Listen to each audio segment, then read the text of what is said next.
Turkish Getup time. So Turkish Getup is an amazing exercise for shoulder stabilization, shoulder mobility, gets your core going, gets your glutes going. So it's an awesome exercise. It's very advanced and there's a lot of steps to it.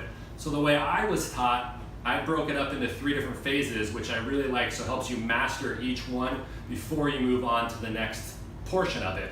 So what you're gonna do to start, you're gonna lie down on the mat. I'm not gonna use the weight to start. You're gonna have one leg up and bent, and that arm on the same side is gonna be up. The other arm is gonna be at a 30 to 45 degree angle. And what you're gonna do here is actually stay on this side.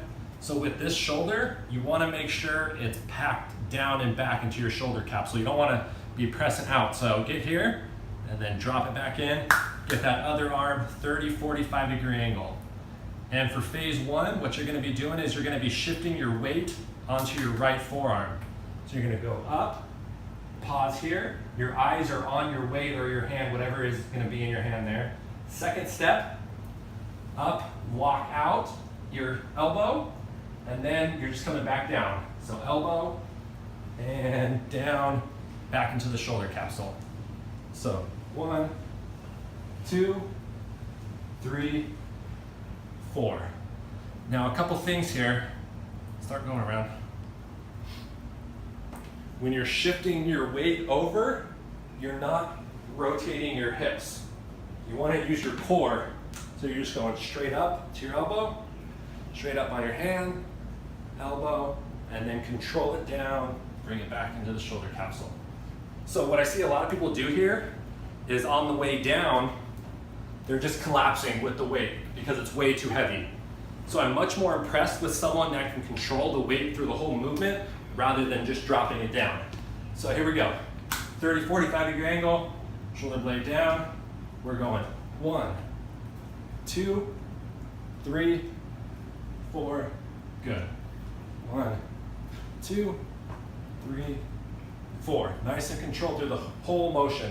So practice with that for phase 1, 8 to 10 reps on each side for 1 to 2 rounds.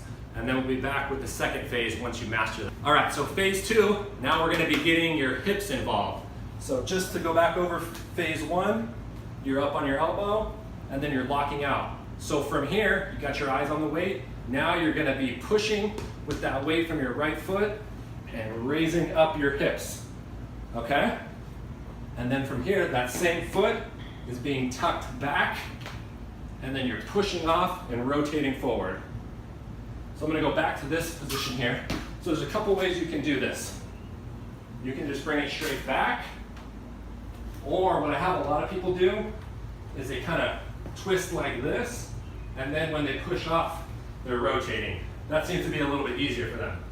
Now from here, you're just heading back down. So you're gonna hinge to the side, bring that leg back out, bring it down, and now you're back in phase 1. Elbow, bring it down, pack that shoulder back. So, all in one motion now. 1, 2, 3, 4, twist and stand.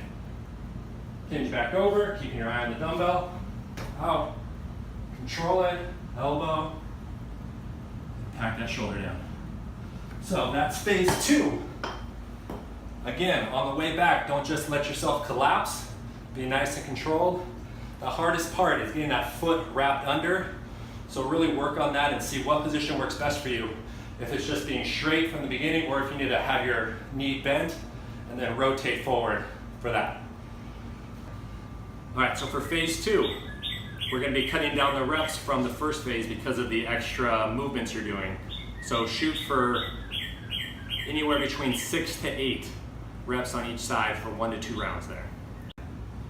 Phase 3 of the Turkish Getup. Now we're bringing it all together. The last part is standing and then going back. So basically you're gonna be doing like a reverse lunge. So I'm gonna go quick through the beginning, first 2 phases. So shoulders down and tucked, 30, 45 degree angle, elbow, lock it out. Big glute bridge, bring that leg down, rotate up. Okay, so that got you phase 2. Now phase 3, your arm is straight, you're standing, and then you're going back to that reverse lunge, and then that's all we're adding in it. So when you're up here, just back down, and then you're in phase 2. Hinge over, bring it back, control it down. So what I see a lot of people do wrong here is because you start getting tired through this whole motion. So that arm starts going like this. You want to make sure it's locked out for the whole movement. Get it under, and then you're pushing and rotating. All right, then phase 3, standing, back into that reverse lunge, hinging over, back foot out, control it down. Now you're in phase 1, control it, and tuck it back. So that's the whole movement there. Like I said in phase 1, in the phase 1 video, just amazing for your shoulders, hips, abs, just a great movement to do as a warm-up or in the middle of your workout. So with these, use them towards the beginning of your workout. Shoot for 4 to 6 reps on each side for 1 to 2 rounds.